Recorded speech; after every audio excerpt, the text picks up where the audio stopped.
to start. Okay. Okay, so we're in our packet on page 90. We're doing section 2. Alright, so are you recording, Emma? Alright, so, alright, y'all. Basically, a parent graph.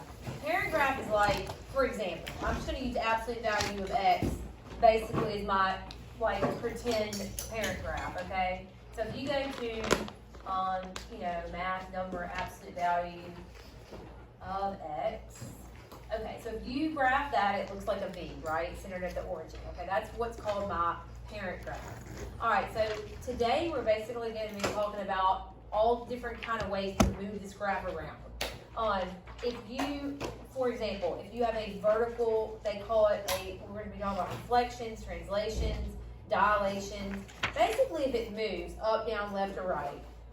For example, if you go down here and you do absolute value, and y'all don't have to write, y'all can just watch this.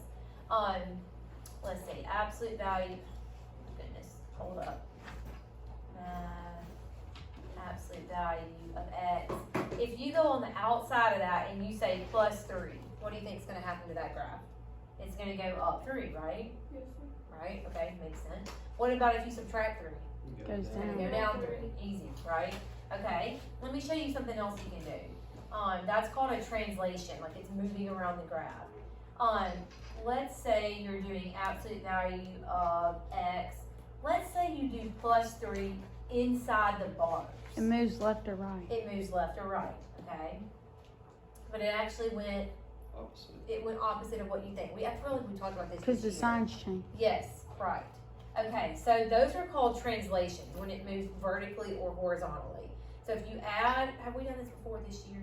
I know I've done it in one of my classes, I can't remember. We may not have done it with y'all. But basically if you add or subtract on the outside of the parentheses, the bars, whatever, it goes up and down.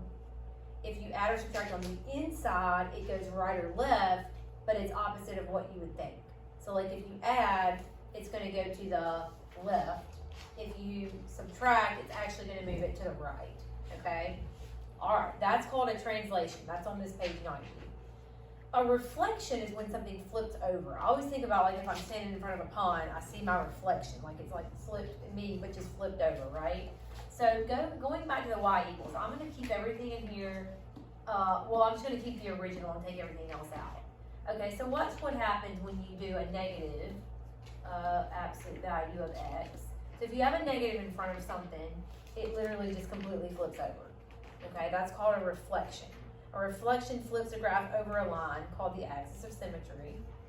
A dilation. Okay, y'all know when you go to the eye doctor and get your eyes dilated, what do they do to them? It's terrible, isn't it? Your eye, when something dilates, like for example your eyes, your eyes get bigger. But a dilation can basically represents the size of the graph changing pretty much. So like, let me explain that as far as how graphically it would be. Like for example, if you multiply by 2, okay, what do you think is going to happen if you multiply by 2? Look, let's watch. Okay, so the red line is what happened when we multiplied by 2. When you multiply by 2, the graph actually gets skinnier.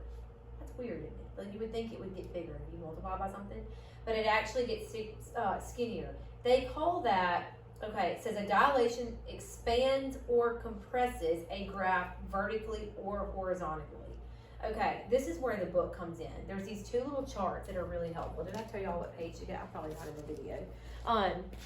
Should we stop so they're not so big? How long is that video?